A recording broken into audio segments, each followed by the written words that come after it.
Então vamos bater esse papo com o André Rodrigues. André, tudo bem? Muito obrigado por bater esse papo com a gente no programa Samba Enredo. E já começando a nossa conversa, como foi a passagem pelo Rio Grande do Sul na semana passada? Tudo bem? Olá a todos, que bom estar podendo falar com vocês. E olha só, nós passamos dias incríveis no Rio Grande do Sul.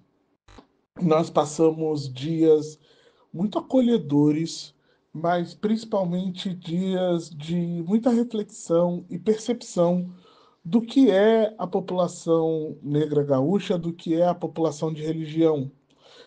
Nós olhamos nos olhos das pessoas, nós ouvimos tudo aquilo que elas tinham para dizer e nós sentimos tudo aquilo que elas precisavam passar para a gente. Então foram dias de aprendizado, dia de reflexão, dias de respeito, mas também muitos dias de alegria, muitos dias de satisfação e dias de reencontro. É, Venho dizendo isso constantemente. A gente vem se reencontrando dentro do desenvolvimento desse carnaval, reencontrando com uma parte nossa que estava perdida, mas por culpa de muitas questões, inclusive do racismo, a gente não se encontrava. Nós que fazemos escola de samba, que estamos sempre ligados à negritude, ligados à religião, não sabíamos a riqueza do que era a negritude gaúcha, do que era o afro-gaúcho. Então, vivemos dias incríveis. E André, como surgiu a ideia de levar a história de Príncipe Custódio para a Avenida? Essa ideia surgiu de uma provocação e nós convocamos a professora Fernanda Oliveira, historiadora, para que ela pudesse fazer um apanhado, né, do que era o Rio Grande do Sul. E foi ela quem nos contou a história do Príncipe Custódio. Foi ela quem contou também um aparato geral do que era a experiência negra no Rio Grande do Sul. E quando ela falou sobre a história do Príncipe Custódio, nós achamos muito curioso e começamos a pesquisar. Ela tocou no nome Príncipe Custódio e a gente já tinha decidido ali que a Portela tinha enredo. Um enredo importante, um enredo sério, um enredo curioso, um enredo misterioso, tudo aquilo que é importante para uma escola de samba, tudo aquilo que faz de um enredo, de uma escola de samba, um grande enredo, o Custódio carrega. Histórias não contadas, misticismo, sobrevivência, cultura, enfim, tudo, tudo, tudo, tudo, tudo. E foi lindo, foi lindo. E o que te encantou nessa história do Príncipe Custódio e da negritude do Rio Grande do Sul para motivá-lo a contar essa trajetória na Avenida? Primeiro, o que mais nos encanta, que é o que a gente também pretende provocar nas pessoas, Brasil afora e no mundo inteiro, a partir da repercussão que a Portela tem, do alcance que a Portela tem, é justamente a curiosidade. A curiosidade de saber que uma história tão bonita como essa, tão intrigante como essa, estava escondida, estava sob os nossos olhos e nós não víamos. Me encanta a ideia dele ser um homem que já vem também com essa alcunha de príncipe, com essa alcunha de realeza, mas mesmo assim busca organizar, proteger os seus iguais. Então, não é um homem que vence a demanda da posição de escravizado, de um homem escravizado, mas um homem livre, que, ainda que livre, reconhece, né, o seu papel, reconhece a sua posição, reconhece o seu dever e faz disso uma grande movimentação para o que hoje é o Rio Grande do Sul. Assim como diversos outros grandes movimentos e diversas outras grandes histórias que são da população afro-gaúcha que a gente não conhece, como o Moçambique de Osório, que eu acho que é uma história incrível como se dá, a própria singularidade das escolas de samba, o Grupo Palmares, que é extremamente importante para o Brasil. O Grupo Palmares é um grupo importante para o Brasil e é pouquíssimo citado aqui para o lado do Sudeste. Eu acho que é pouco conhecido no Nordeste. Então, é, Tudo isso nos torna brasileiro. Tudo isso é uma maneira de construir um ser negro brasileiro que estavam escondidos. E eu acho que é isso que faz com que eu me encante, com que a Portela se encante. E André, como será contada essa história na Marquês de Sapucaí?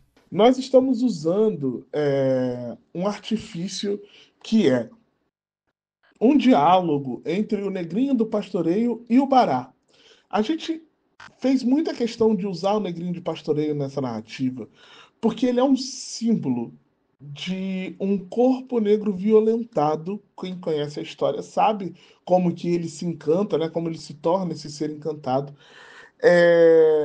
Em sua inocência, em seu trabalho, ele é violentado e vive preso nessa imaginação de ser um personagem que ainda está lutando, que ainda está buscando, ainda está fazendo algo pelos outros.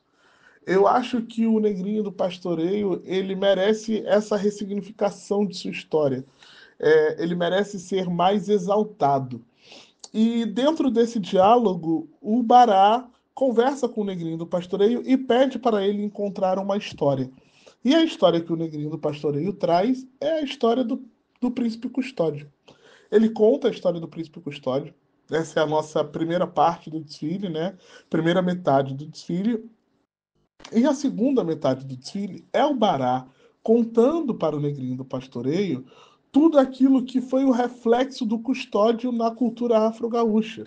Então, o próprio batuque, diversas manifestações negras, que não necessariamente são histórias que estão ligadas ao Custódio, mas o Custódio se torna o símbolo dessas histórias, o símbolo da sobrevivência dessas histórias, o símbolo da insistência em sobreviver nessas histórias num sistema que busca apagá-las constantemente.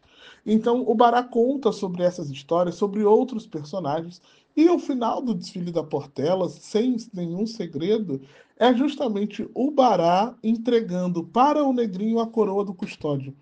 O que que isso vai simbolizar? Isso simboliza a libertação do povo negro. Isso simboliza a libertação de uma alma, de um de um símbolo que é eternamente escravizado, que é eternamente usado, né, que está eternamente ali trabalhando para os outros, ele ganhar sua própria liberdade, ele ganhar o mundo, ele ganhar tudo aquilo que ele sempre sonhou.